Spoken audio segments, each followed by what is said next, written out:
Welcome back, everybody, to Jets Driver's Seat. I'm Vin. It is Friday, October 3rd.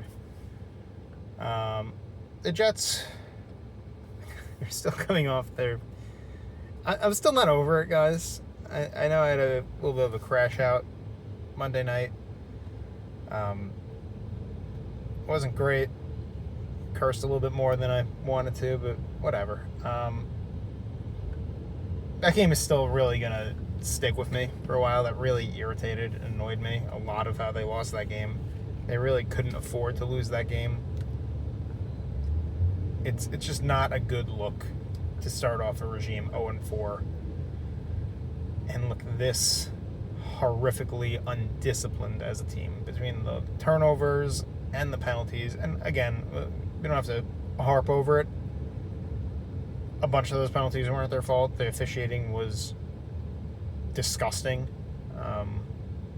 The lack of calls they get, and this is something it's actually been talked about a lot this week on social media. I've noticed Sauce came out after the game, and he kind of basically said exactly what I was saying earlier, where, like, right now they're a bad team, so they're not getting those calls, and Aaron Glenn kind of echoed that too.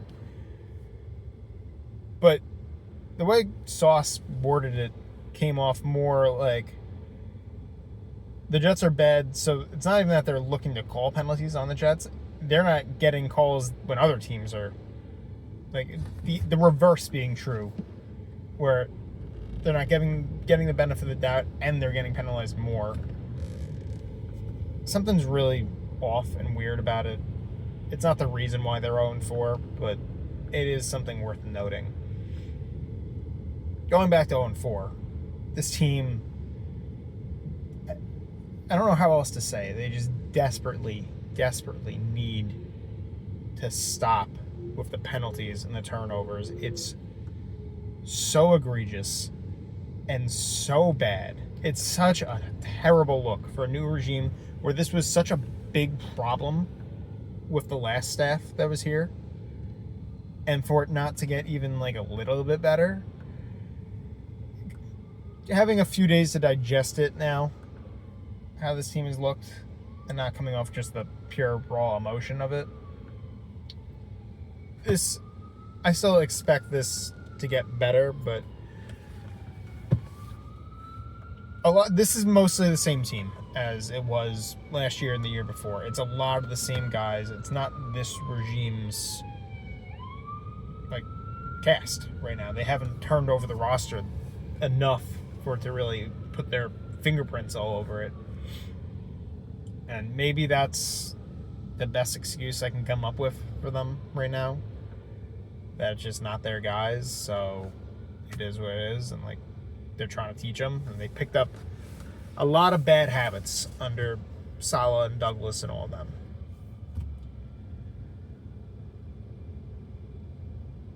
Really, it's really what it comes down to. News broke today, Braylon Allen probably out 8 to 12 weeks.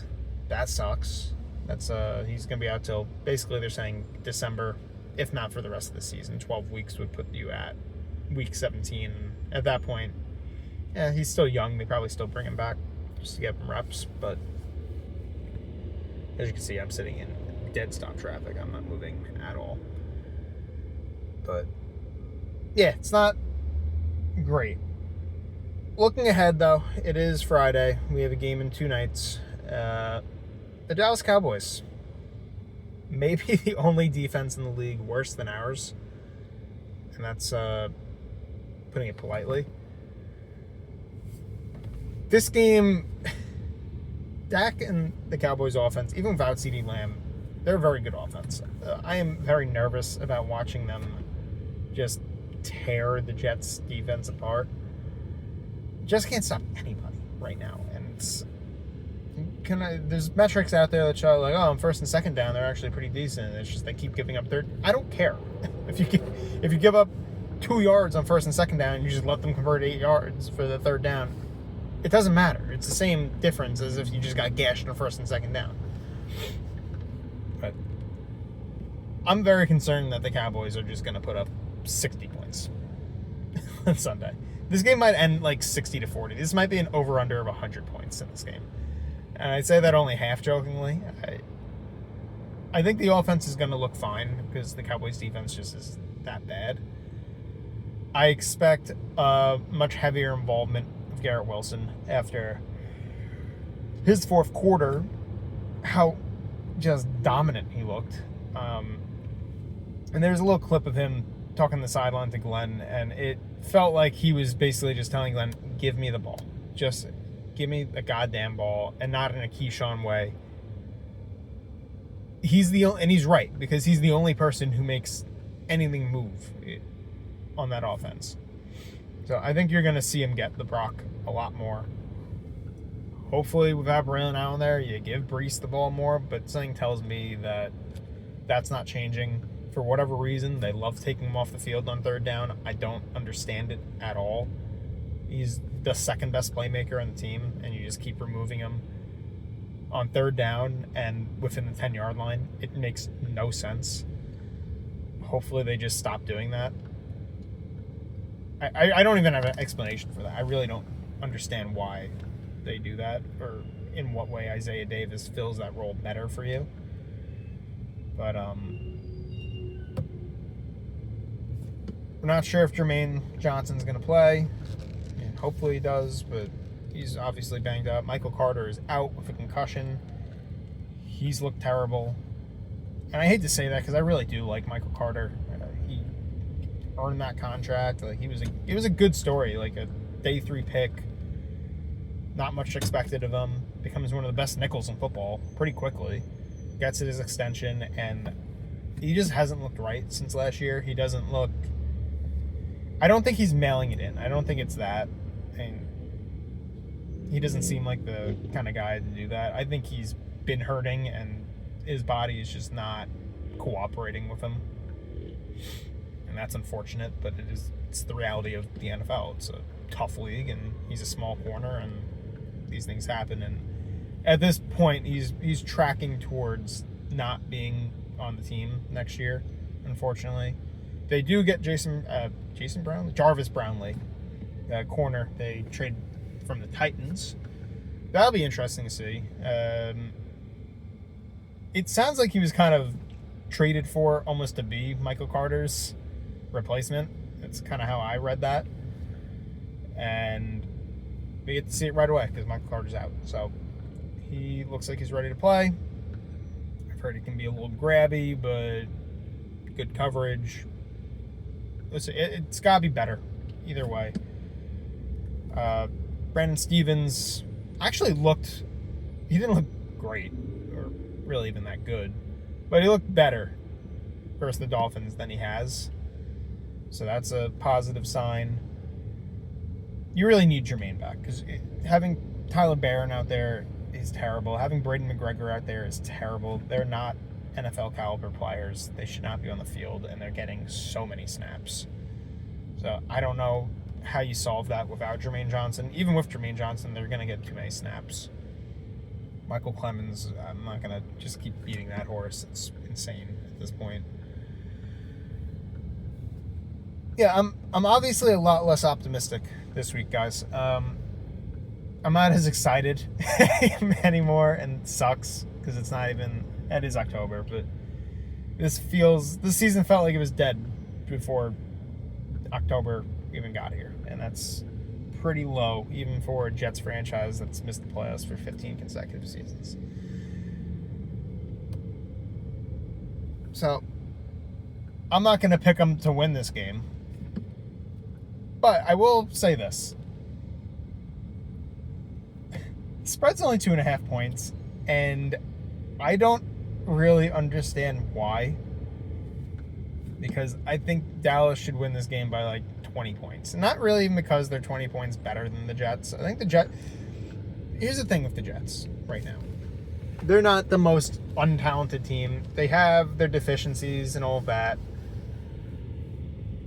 But they hang around, and they're there at the last possession in these games because they're not that bad. It's the mistakes, it's the penalties and the mental errors and the sloppy stuff the lack of tackling.